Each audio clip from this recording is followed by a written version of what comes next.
तो जब कभी भी इन्फ्लामेशन होता है तो जैसे इन्फ्लामेशन कब स्टार्ट होता है, सबसे पहले पैथोजन की एंट्री होती है। पैथोजन मतलब जो डिज़ीज़ को अपने साथ लेके चलते हैं, मतलब बैक्टीरिया, वायरस।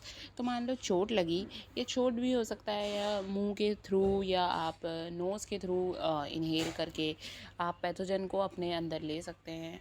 और तो अगर हम यहाँ पे एग्जांपल लें चोट का, तो चोट लगी, आपके पैथोजन की एंट्री हुई।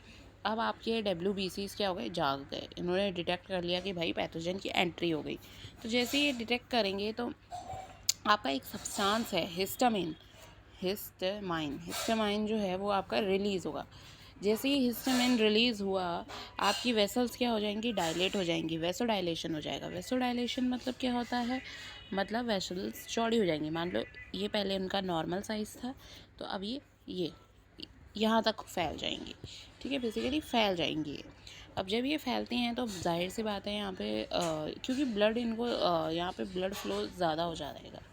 ठीक है, अब जब यहाँ पे ब्लड फ्लो इंक्रीज़ हो गया, देखो ब्लड फ्लो इसलिए इंक्रीज़ हो रहा है क्योंकि यहाँ पे अभी क्लॉटिंग भी चाहिए, क्लॉटिंग होनी है। क्लॉटिंग मतलब खून का जमना, जो आप देखते हैं ना। तो यहाँ पे क्लॉटिंग किसकी वजह से होती है, प्लेटलेट की वजह से। तो प्लेटलेट का यहाँ पे ज़्यादा इंक्रीमेंट होगा, तभी यहाँ पे वो जाके, अब वो यहाँ से यहाँ कैसे जाएंगे वो हमें देखना है।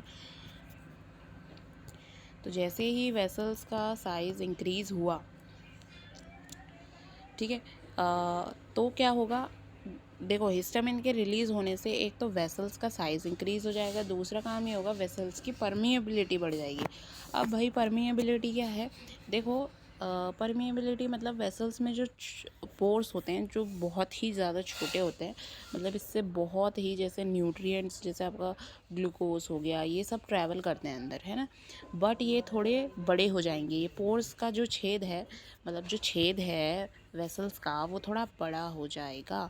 ठीक है, बड़ा क्यों होगा, जिससे जो यहाँ पे WBC है वो यहाँ से यहाँ जाए फ़ाइट करने के लिए। ठीक है, ये जो पैथोजन है इनसे फ़ाइट करने के लिए WBC ऊपर जाए।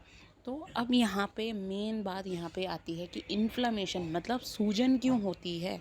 तो सूजन इसलिए होती है क्योंकि अब जब ये पोर्स बड़े हो जाते हैं तो भाई अब ब्लड में सिर्फ आपका WBC ही नहीं है, आपके प्लेटलेट्स हैं, आपका प्लाज्मा है।